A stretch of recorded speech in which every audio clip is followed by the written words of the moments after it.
પોરબંદરના કાટવાડા નેસ વિસ્તારમાં જૂના બંદૂકને લઈને પિતા પુત્ર પર 4 જેટલા શખ્સોએ હુમલો કર્યો હતો, જેમાં ઇજાગ્રસ્ત બનેલ પિતા પુત્રને સારવાર માટે પોરબંદરની સરકારી હોસ્પિટલે ખસેડવામાં આવ્યા હતા। પોરબંદરના કાટવાડા નેસ વિસ્તારમાં રહેતા ગલા લાખા કટારા અને તેના પુત્ર રાજુ ગલા કટારા પર અવેડામાં પાણી ભરવા બાબતે માડા કારા કટારા, વાઘા કાના કારા કટારા અને દેવા માંડા કટારાએ કુહાડી, લાકડી સહિતના હથિયારો વડે હુમલો કર્યો હતો। આ હુમલામાં ઇજાગ્રસ્ત બનેલા પિતા પુત્રને સારવાર માટે પોરબંદરની સરકારી હોસ્પિટલમાં ખસેડવામાં આવ્યા હતા।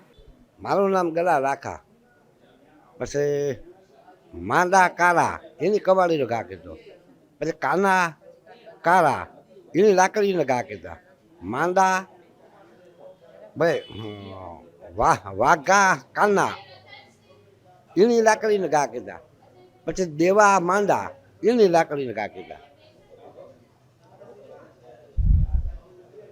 આવી રીતે ભાઈ બનાવ બન્યો। હા, મારવાનું કારણમાં ભાઈ મહિનાથી પહેલા હોય કે પછી 2 મહિનાથી પહેલા હોય, તેથી પાણા અને એવું બધું માર્યું તો મારા છોકરાને વહુને હકીબેન રાજુ, બરાબર। હા, હવે એ તો બગોદર ફરિયાદ કીધી હતી, બગોદર વાળા આવી ખાઈ ખાતા હોય ને તો જ સાંભળી ન હોય ને તો જ જો આ બનાવ બન્યો। આ ઘટના બાદ બગોદર પોલીસે ઇજાગ્રસ્ત બનેલ પિતા પુત્રના નિવેદન નોંધી આગળની કાર્યવાહી હાથ ધરી હતી। અશોક થાનકી, ગુજરાત ન્યૂઝ, પોરબંદર।